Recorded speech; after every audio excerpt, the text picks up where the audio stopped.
Hello and welcome to Budapest. I'm absolutely delighted to be joined by Robin Shuker. Robin, thanks so much for joining me again.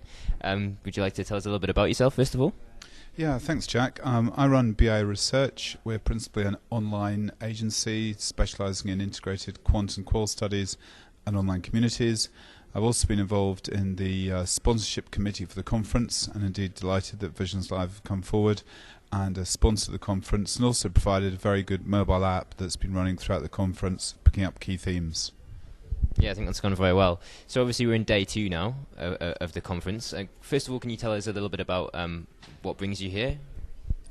Yeah, I was interested in, first of all, coming just to see what new thinking there was around in general, and more specifically, what initiatives people were taking in the offline world that could be applied to the online world to get more engaged participants.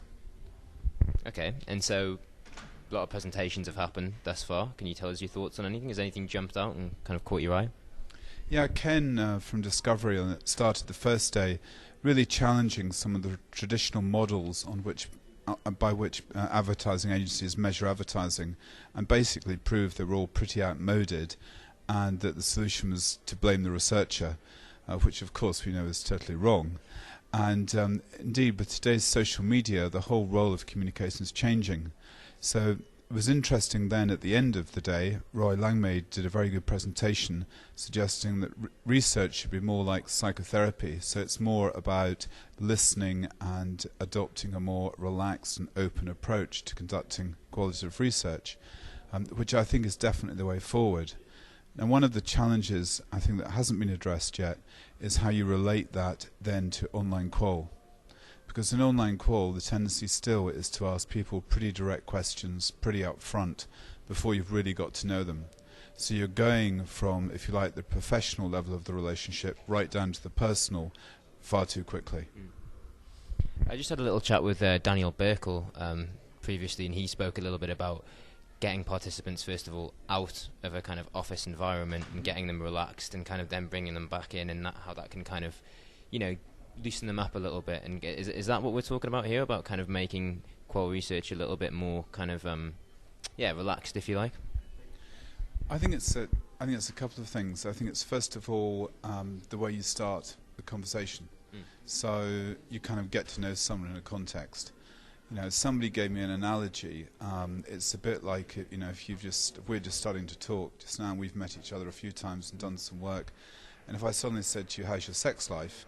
you'd think that was a bit kind of off the wall, and I'd lost the plot.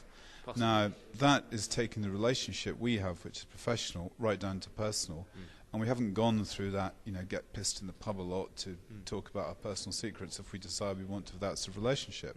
So I think the challenge for online qual is it's got to take people along that journey and not just try and rush it too hard, and try and use projective techniques to get people more involved and engaged. Does that involve a whole kind of longer process then, maybe a bit of patience?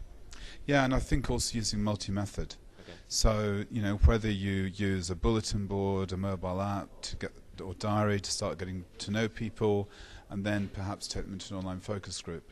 So from the forum we've done at this conference, people will have started getting to know each other.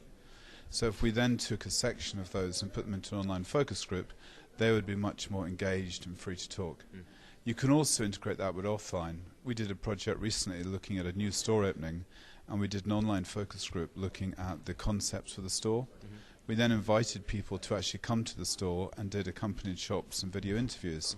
And the whole dynamic between that group was really engaged. They were really open in expressing themselves to each other because they'd gone through, a multi-stage process. Okay. Very interesting stuff, Robin. Pleasure as always. Thank you very much, and I'll see you down the pub tonight. I hope not. You got me slaughtered last night. Cheers.